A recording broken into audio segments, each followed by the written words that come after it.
সাপ্তাহিক ছুটির দিনে জুলাই গণঅভ্যুত্থান স্মৃতি জাদুঘরে দর্শনার্থীদের ভিড়। সেখান থেকে সরাসরি যুক্ত হচ্ছেন সহকর্মী পার্থ সাহা।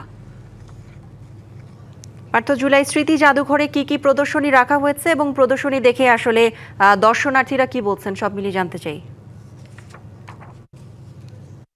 জুলাই জাদুঘরের যে স্মৃতি জড়িত যে 2024 সালের জুলাই এবং আগস্ট মাসের ঘটে যাওয়া যে ঘটনা, সেই ঘটনার পুরোটি বিষয়ই কিন্তু এই জাদুঘরে জায়গা করে নিয়েছে। মূলত জুলাই আগস্টের যে আন্দোলন, গণ অভ্যুত্থান, সেই গণ অভ্যুত্থানে যারা নিহত হয়েছেন এবং আহত হয়েছেন তাদের স্মৃতিবিজড়িত নানা সরঞ্জাম কিন্তু এখানে জায়গা করে নিয়েছেন। তাদের ব্যবহৃত পোশাক, তাদের ব্যবহৃত সকল ধরনের জিনিস কিন্তু আসলে এই জুলাই জাদুঘরে স্থান করে নিয়েছে। এবং যেই শুরুর যে কথাটা যদি জানিয়ে রাখতে চাই, গতকাল থেকে কিন্তু এই জাদুঘরের গেট সর্বসাধারণের জন্য উন্মুক্ত করে দেওয়া হয়েছে। আজ দ্বিতীয় দিন সরকারি ছুটি থাকায় দুপুর 3টা থেকে কিন্তু সর্বসাধারণের জন্য জাদুঘরের যে গেট সেটি কিন্তু খুলে দেওয়া হয়। তবে বাংলা কিউআর যেখানে নগদ পেমেন্ট সেখানে সারা দেশে 10 লাখেরও বেশি মার্চেন্টে নগদে পেমেন্ট করুন খুব সহজে।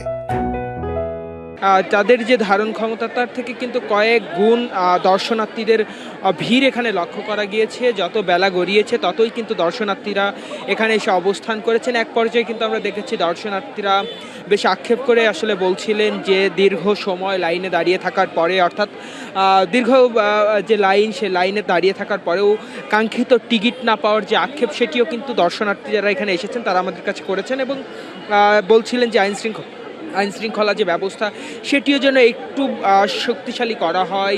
এই যে টিকিট কাউন্টারটি রয়েছে, টিকিট কাউন্টারের সামনে আমি যদি একটু আমার ক্যামেরার সাহায্যে দেখানোর চেষ্টা করি, টিকিট কাউন্টারের ঠিক সামনে কিন্তু দর্শনার্থী যারা এসেছেন বিভিন্ন জায়গা থেকে, ঢাকা সহ বিভিন্ন জেলা উপজেলা থেকে, তারা কিন্তু দীর্ঘ লাইনে রয়েছে। আরেকটি তথ্য যদি করি আমি আপনার মাধ্যমে জানিয়ে রাখতে চাই, আজ শুক্রবার দুপুর 3টা থেকে দর্শনার্থীদের প্রবেশ অনুমতি মিলেছে এবং এটি চলবে কিন্তু 5টা 30 অবধি, অর্থাৎ তার অল্প কিছু সময় হাতে রয়েছে।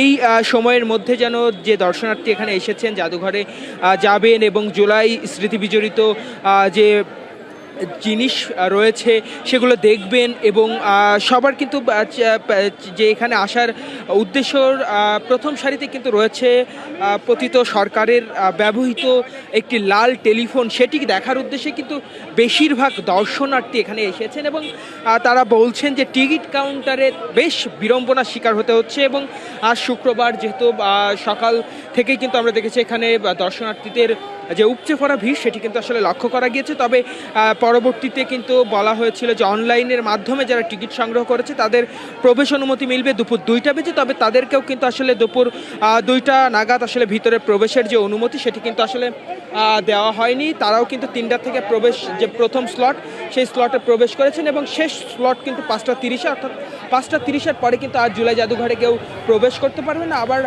আগামীকালকের যে অপেক্ষা সেটিতে কিন্তু দর্শনার্থীদেরকে থাকতে হবে। কৌরি, এই ছিল আমার কাছে জুলাই জাদুঘর থেকে বর্তমানে সবশেষ। পার্থ, ধন্যবাদ আপনাকে।